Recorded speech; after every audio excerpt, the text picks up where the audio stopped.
Dan Berger, a colleague of Phil's, comrade. And served with me at the same time on going over to Israel on the ship, and also we came back on the same ship, not the same one, but a year later on the Queen Elizabeth. This all started about the time that Israel was on the boat at the UN, and we won the vote. It was going to be an Israeli, a Jewish state. And at that time I was collecting things to send over to the fledgling army. We get old pistols, binoculars, clothing, and I felt it wasn't enough for me. I felt I had to do more. So I went there to the Hotel Breslin on Broadway on 27th Street or 28th Street, and there was a travel agency, and the travel agency was the Front for Land and Labor,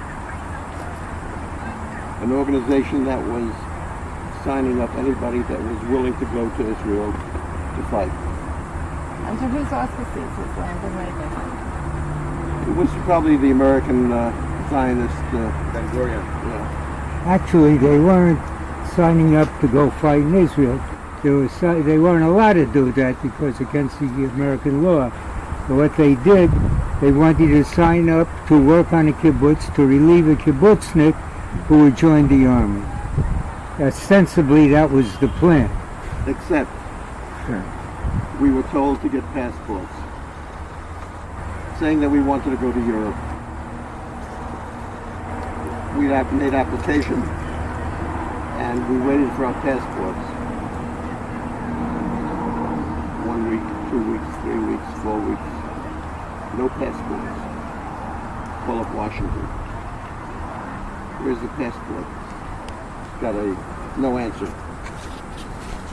Then we were told that the FBI had infiltrated Land and Labor, and they knew everybody who was applying for passports, and we couldn't get a passport. So I went back to the office. Can't get a passport. So they said, "Are you willing to work on a ship?" I said, "Sure." So they sent us down, or me down, to Pier 22 in Brooklyn to go on this ship. It was called the Malach.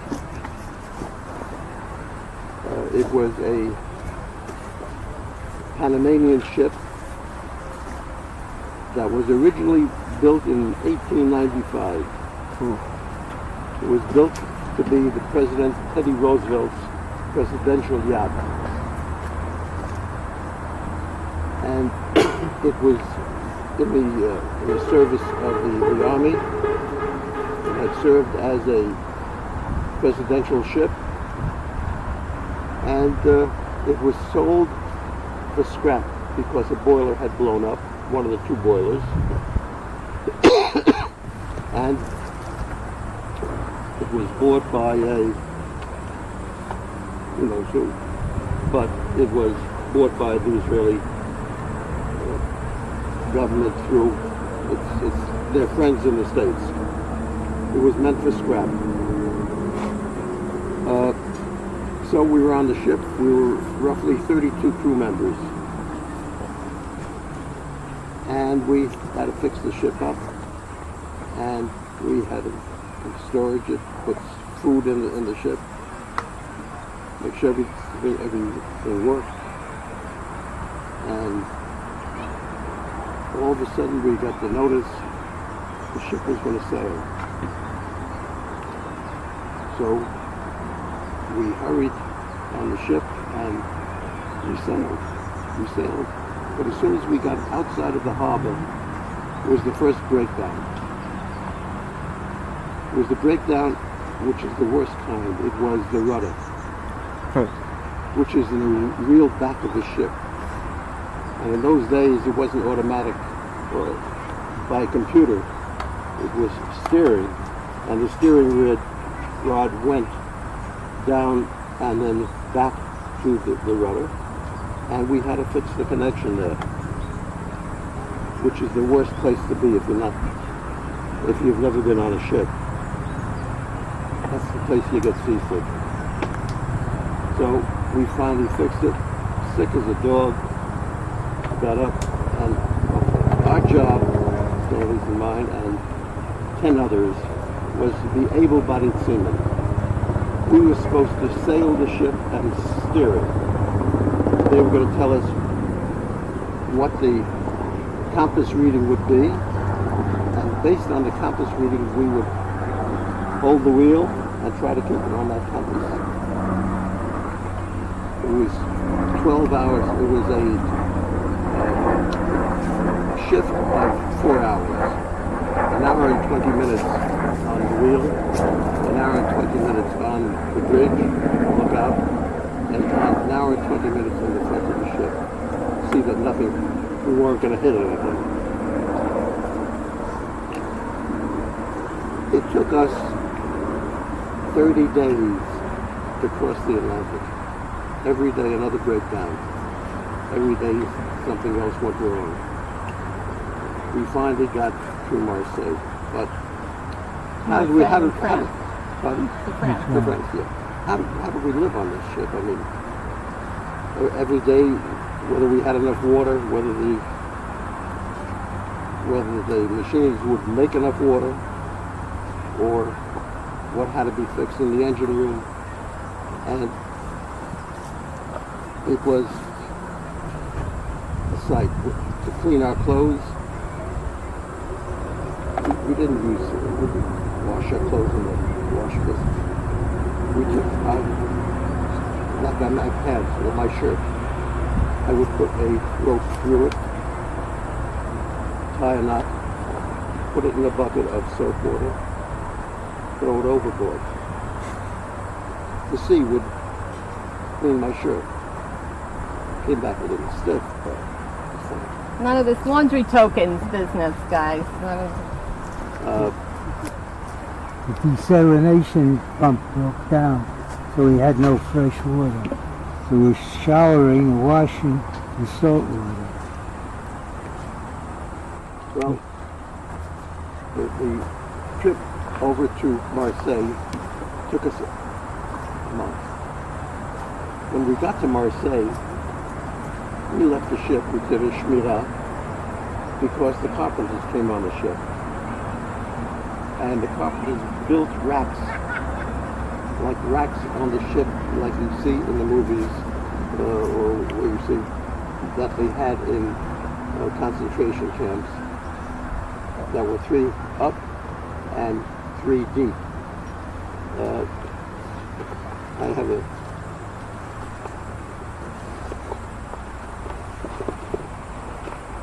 picture of them.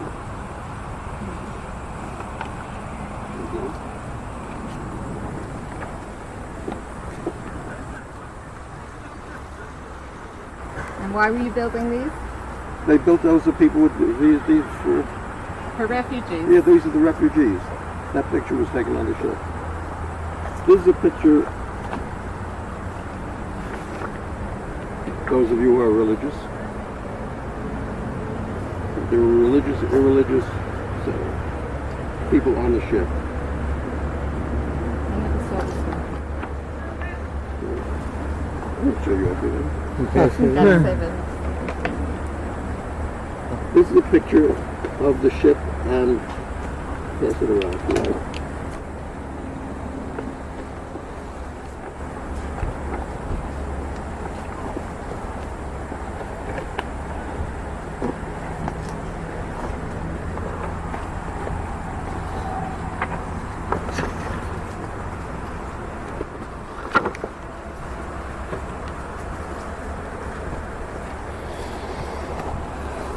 How long were you in Marseille? Marseille. Marseille. We were over 2 weeks. Yeah, 2 weeks.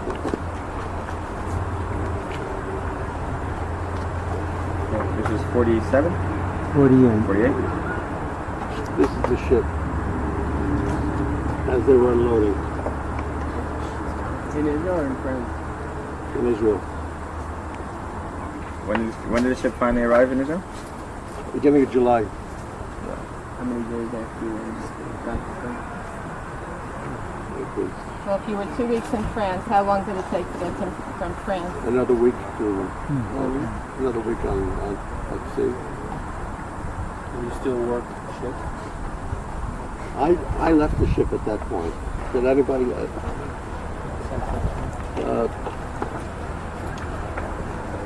Ship did another run. The ship did another run, and then they The ship took another trip. Then when he came back, Yeah. story Then they was scrapped it. exactly. Then Israeli they Navy scrapped took it over. This is there's people on the ship. As you can see, it was kind of crowded. How many refugees did you have on the ship? Roughly about 1,200. About So 1,200 people. what do we do for food? And you were 32 before. What do we do for bathrooms? What do we do for water? You gotta give me a side on. Give me one side on for water. Give me water.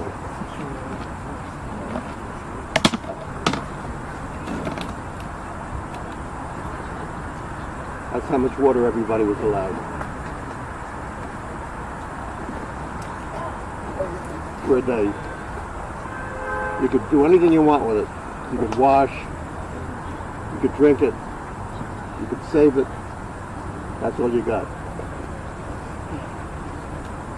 Why? Because the water was being made by the engines and it was distilling the water.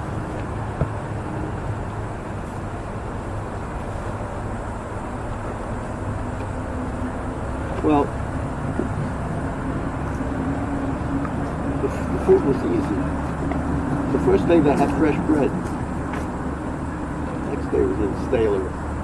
So it was big cauldron mixing, and they would get the food. But the bathrooms, what do you do about the bathrooms? Well, when the carpenters came on board the ship, they built over the sides of the ship little booths. 2 sides, a seat, a front door, and we hope nobody ever fell out. That's what it was. So they solved the water problem, they solved the food, and we just took our time to get to Israel. When we finally arrived, we were bombed by the Iraqis, and fortunately they only hit a couple of mahsanim in Haifa port, but nothing that bothered us. But we both got off.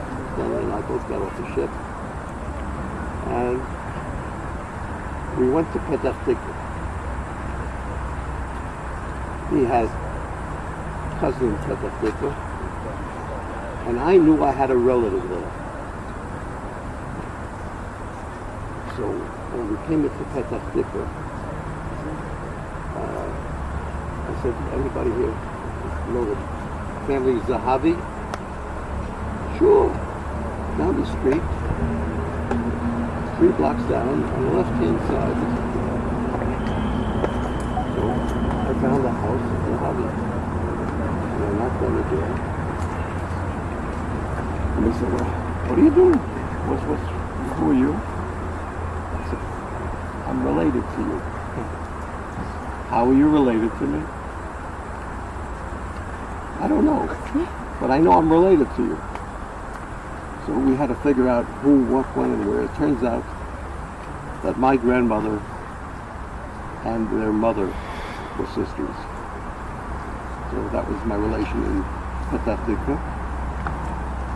And they said, well, we have another relative here, because there was another sister The name Ganim, there's another family, the Spectres. So I went to see the Spectres. And he was one of those that were lost at sea. They don't know what happened to him. He was on a mission for the Haganah to go bomb in Lebanon. His wife was the head of the women of the army, and they had a boy who later on became one of the first pilots in the school, launch expected. He went on to find his relatives in Petah Tikva, the Mackenzies. Well, we were off the ship, so I volunteered. We went down to the base at We went to Yaffa. Televinsky. Our contact was in Yaffa. Yeah. I went to Televinsky, and so I volunteered. They said, okay, you'll go into the Air Force.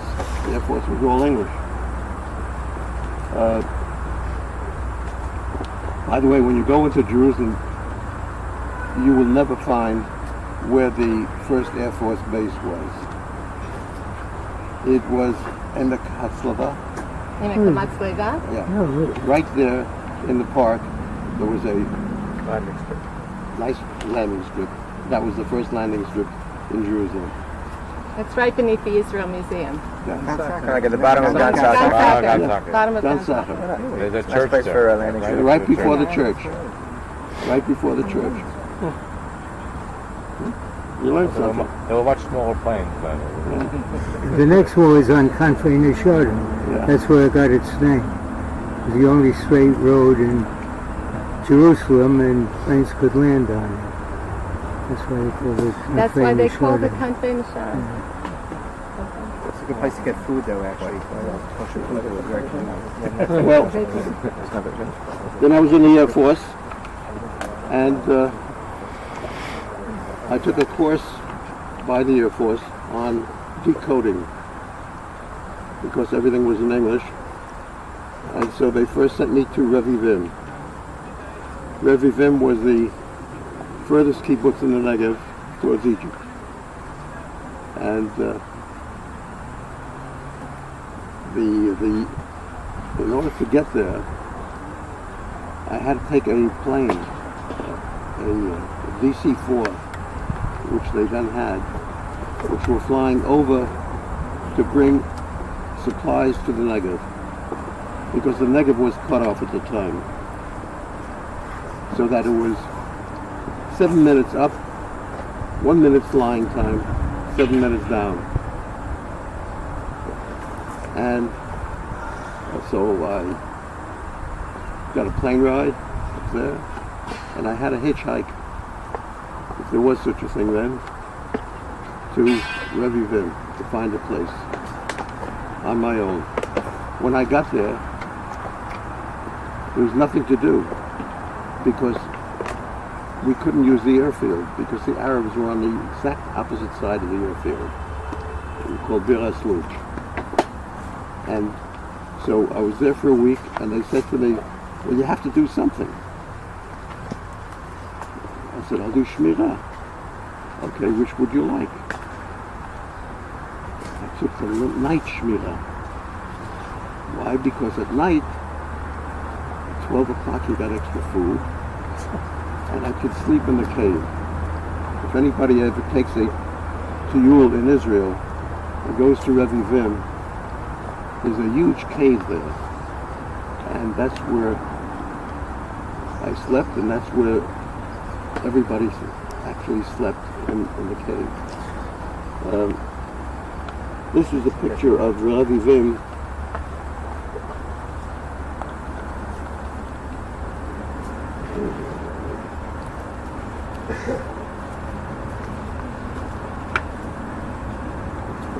This is all of Revivim, plus some Quonset huts. This was Revivim. If you go there today, you would see the same thing, except it's rebuilt. I was there with you. Yeah. And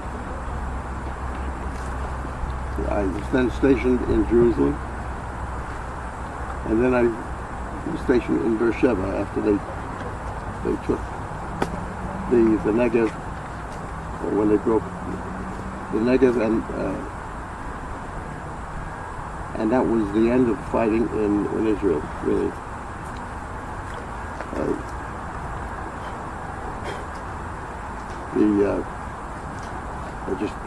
I found this one picture I wanted to tell you about. This is a picture of Ben Gurion. When Ben Gurion came to New York. So they said no children allowed. No children. Well, I said to my daughter, listen, any visiting gets a bunch of flowers. Why don't we go out and buy flowers and you'll present them? So she got the flowers.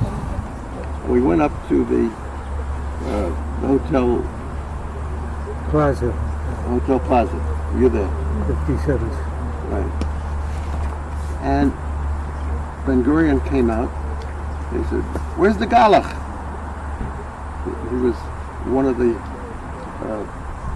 people that had volunteered to serve in the Palmach at the time. Explain to them what Galach is. Who knows what a Galach is? Priest. A what? Priest? Priest, yeah. And then he was interrupted, and he went into the other room. By the way, this is a picture of him with Paula. With his wife. She was a real bitch. He took good care of him, though. She hated Datiyim. She was known for it. Anyway, he went into the other room,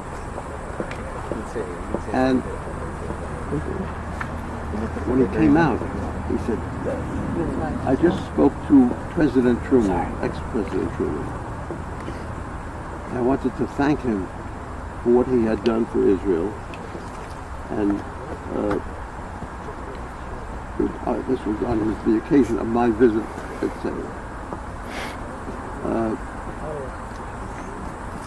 I met with Ben Gurion again with some other machalniks that came on a trip about 3 or 4 years later than that. My trip to Israel was interesting because there was a raffle. I won a raffle at the school, so it pays to buy raffles. So they said to me, "Look, you got to buy a raffle." I said, "Look, I bring in enough money for the pamphlet that you bring out." No, you got to at least buy a raffle. So I bought the raffle, and I get a phone call, and you won. So we arranged that we would go to Rehov Keren Kayemet to see Ben Gurion Tel Aviv. in Tel Aviv. Yeah. And when is this?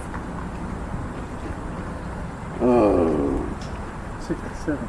His baptism. Yeah. 67? 67. Sunday. And he welcomed us. So we were about 4 families that had been in Machal. He welcomed us very briefly. And then he turned to the kids. And then he spoke to the kids that this is where you should be. This is where your future is. You should come on Aliyah. Your parents, they're over it. But you we need to come. And so he spent most of his time speaking to the children, and it made a real impression on me. By the way,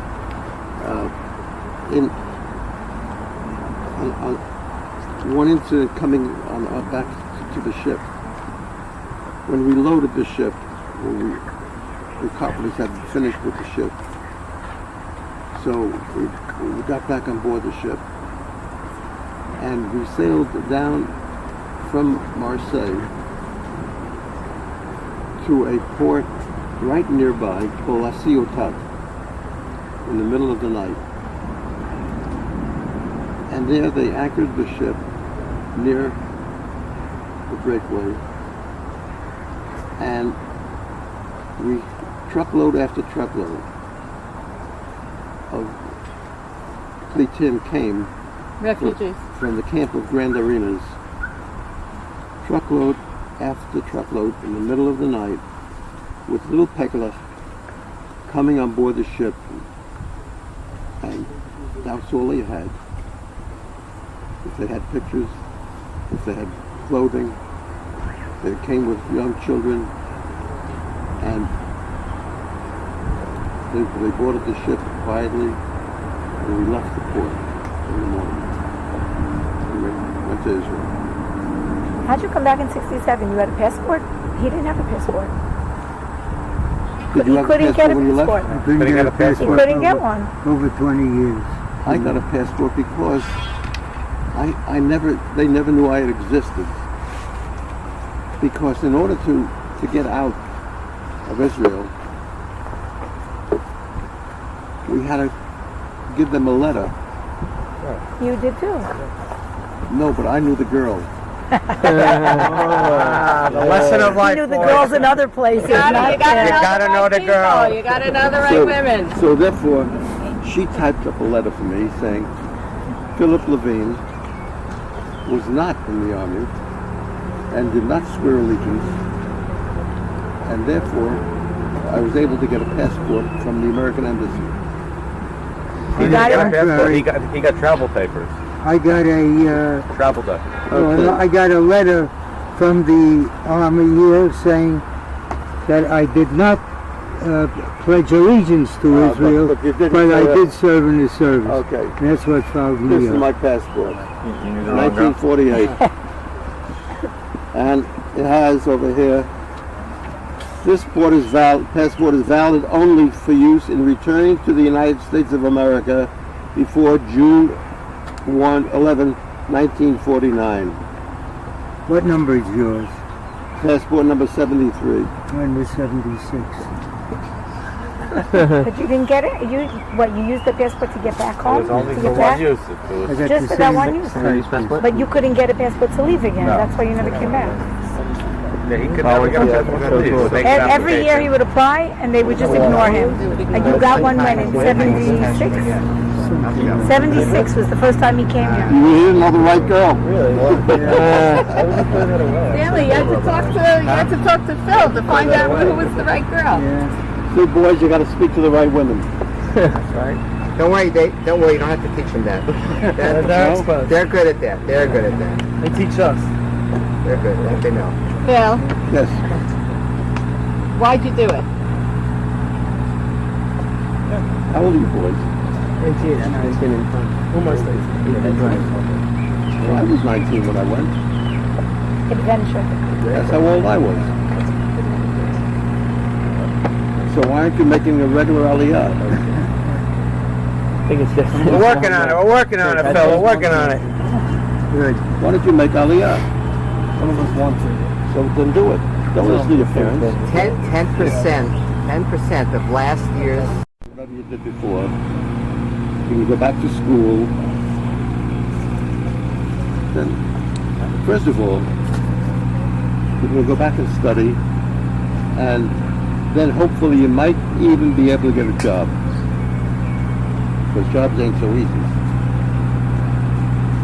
There's a very low unemployment rate here anyway. Unemployment rate here is low. But here's a chance to make something of yourself and the country.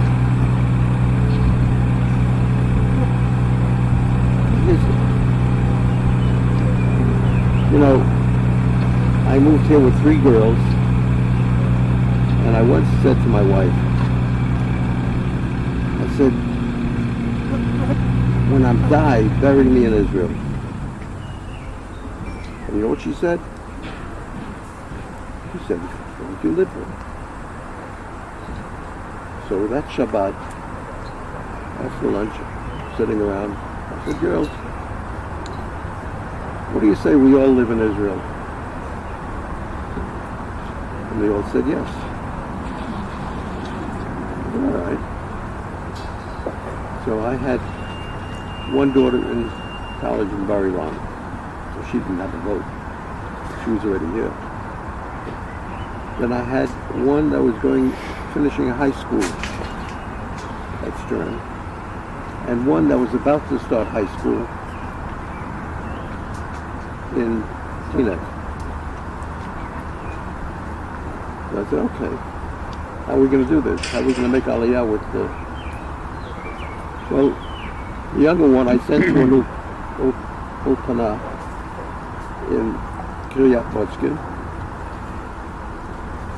The second one stayed in America till she finished high school. And I made Aliyah with my wife. Today I have 16 grandchildren. Some of them are floating around here. Raise your hands, Uncle Phil's grandchildren. We have a son-in-law, we have grandchildren. 16 grandchildren, and as of Let's say Shabbat, 17 ninim, great-grandchildren. 17 great-grandchildren. All here. No, one's in Australia. Okay. She's selling stuff. Temporarily. Yeah, Just, right. My brother is here. My brother served as a dentist in the dental school. He had a mobile dental unit. He had a mobile dental unit, and so our Pesach time in Jerusalem, he came with his mobile unit, and he had been stationed in Nazareth. Nazareth at that time was an Arab town. Well, he came with 2 trays of eggs, 2 live chickens, olive oil, and everything else you would need during the tzena, and we had a fantastic Seder. But what are you doing? You going to go back to school? Yeah. What school? NYU. Or what are you going to study? Sports management. Sports management. You can do that here, can't you? I don't know about that. No? No? What do you want to study? He's living here. He's living here. Yeah, you're preaching to the choir. Right. He's one of us. Oh, yeah? Yeah, but get a real job. Yeah, right, You Rabbi. see, Raphael, you see how Really. youthful you're... Yeah, thank you. I appreciate the compliment. Phil, last night, you guys were at a tekas at Latrun, Right. held for students from abroad, and Natan Sharansky spoke. Right. And probably one of the most beautiful points that he made was that we live in a time where lots of people say that it would be better to have nothing to live or die for. You know, no borders, no religion, no wars, Yeah. but without having something to live and die for, there's no freedom. And there's very little meaning to life without it. And I thought that was an important message. Okay. So why are you here? My nephew. We're related somehow. I have to ask around Petach Tikva to find out how. Stanley, you have anything to add? Phil covered most of the points. Anybody have any questions? What you did afterwards. I had something. Where's that He did passport? actually. talking about Shani Petach actually Tikva? did You got some. the passport? The girl who opened the door to him in Petach Okay. Tikva. Stanley, what did you do afterwards? What After did you the do whole when episode with the Phil ship? went to Beersheba?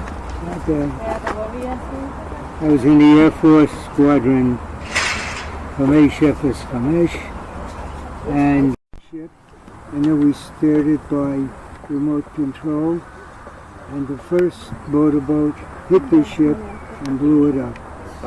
Outside of Tel Aviv. outside cover, and most of all the Egyptian soldiers aboard were drowned.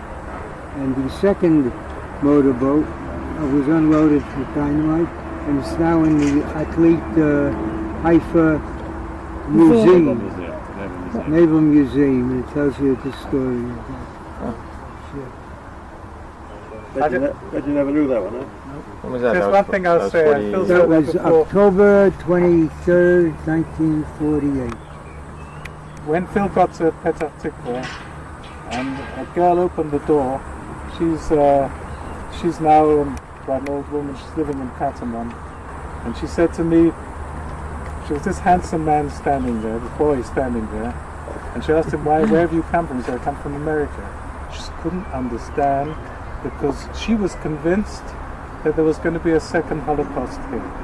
There were armies coming from all over the place, ready to massacre the last Jew living in this country.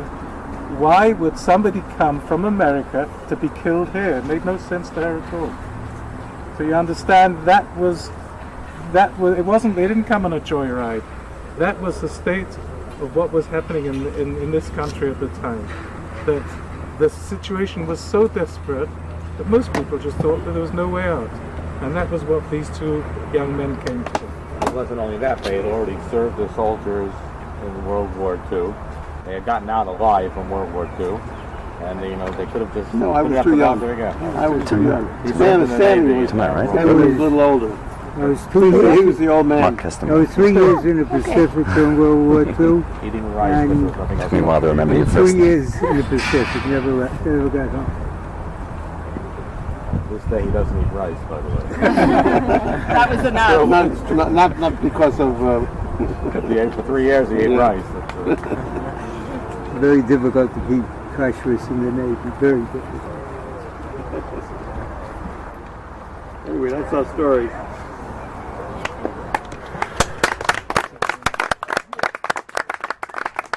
So boys, which ones are coming on Aliyah? Over there. And You're coming on volunteering. Aliyah? Okay. Anybody come on Aliyah? How are you, Shani?